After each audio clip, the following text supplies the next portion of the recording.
ओम नमः शिवाय। हर हर महादेव। जय गंगा माई। अभी हम सूर्यकुंड के ऊपर बैठे हुए हैं। नीचे साइड में सूर्यकुंड है और गंगोत्री धाम। तो आज हम अष्टांग योग पर विस्तृत चर्चा करेंगे, विस्तार से चर्चा करेंगे कि अष्टांग योग आखिर है क्या। तो अष्टांग योग सबसे पहले इस सृष्टि में भगवान शिव के द्वारा लाया गया है। भगवान शिव ने ही माता पार्वती को इस अष्टांग योग का उपदेश दिया था।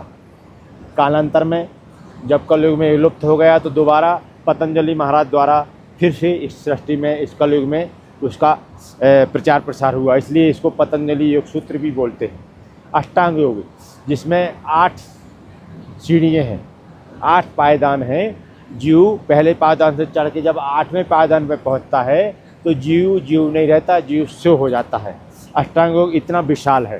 तो अष्टांग योग में पहले यम, नियम, आसन, प्राणायाम, प्रत्याहार, धारणा, ध्यान और समाधि। समाधि में पहुँचते ही जीव शिव से एक हो जाता है। अष्टांग योग की इतनी महिमा है। यदि विधिवत एक एक सीढ़ी अगर आदमी चढ़ता जाए तो छोटे से छोटा आदमी भी अगर अष्टांग योग के द्वारा यात्रा करता है तो शिव स्वरूप हो जाता है। तो अष्टांग योग में सबसे पहले आता है यम। तो हम यम के बारे में विस्तृत चर्चा करेंगे। यम और नियम। यम माने ना करना और नियम माने करना। तो यम में अहिंसा, सत्य, आस्तेय, ब्रह्मचर्य और अपरिग्रह, ये 5 हैं। यम के 5 भाग हैं। अहिंसा सबसे पहला है अहिंसा, यानी हिंसा ना करना। तो मन वचन कर्म से किसी जीव की हिंसा न करना अहिंसा होती है। जब अहिंसा सिद्ध हो जाती है तो मनुष्य से, उस महापुरुष से जीव जंतु या सृष्टि का कोई भी जीव भयभीत नहीं होता। ये अहिंसा की सिद्धि कहलाती है। तो मन वचन कर्म से किसी भी प्राणी के हिंसा ना करना। तो ये यम का पहला सूत्र अहिंसा। फिर सत्य आता है। सत्य संजायते ज्ञानम। यदि आपको अध्यात्म में चलना है तो सत्य धारण करना ही पड़ेगा। आप सत्य को पाना चाहते हैं तो अपना जीवन भी सत्यमय बनाना पड़ेगा।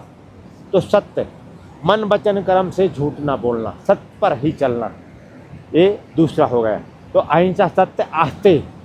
आस्तेय यानी चोरी ना करना। हम अध्यात्म पे चल रहे हैं, छोटी चोरी या बड़ी चोरी कुछ भी हो, कोई भी किसी भी प्रकार की चोरी ना करना, ये आस्तेय है। फिर आता है ब्रह्मचर्य, चौथा। मन वचन कर्म से ब्रह्मचर्य का पालन करना है। ब्रह्मचर्य भी 8 प्रकार का होता है, उस पर भी कभी वीडियो बनाएंगे। ब्रह्मचर्य खाली स्त्री से दूर रहना ही ब्रह्मचर्य नहीं कहलाता। तो मन वचन कर्म से ब्रह्मचर्य, ये चौथा हो गया। और 5वां आता है अपरिग्रह। जो अध्यात्म में चलने वाले लोग हैं उनको किसी प्रकार का संग्रह नहीं करना चाहिए। अत्यधिक आवश्यकता है उसी चीज़ का ही हमारे पास संग्रह रहना चाहिए। नहीं, आजकल तो आश्रम में इधर उधर जहाँ भी देखिए संग्रह।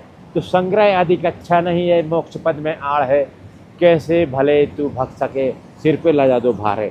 ज़्यादा आप संग्रह करेंगे तो उसी का चिंतन मनन होगा, हम साधन भजन से विलग हो जाएंगे। इसलिए उसी वस्तुओं का संग्रह करना चाहिए जो हमको साधन भजन में सहयोग हो, जो अत्यधिक जरूरी है।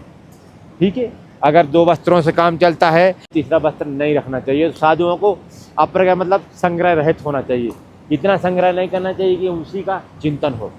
तो ये अष्टांग योग का जो यम है, अहिंसा, सत्य, आस्तेय, अपरिग्रह और ब्रह्मचर्य, ये 5 यम में आते हैं। तो ये आज का पहला वीडियो है, ये यम का है। आप विस्तृत समझ गए होंगे कि यम में क्या क्या आता है। ठीक है।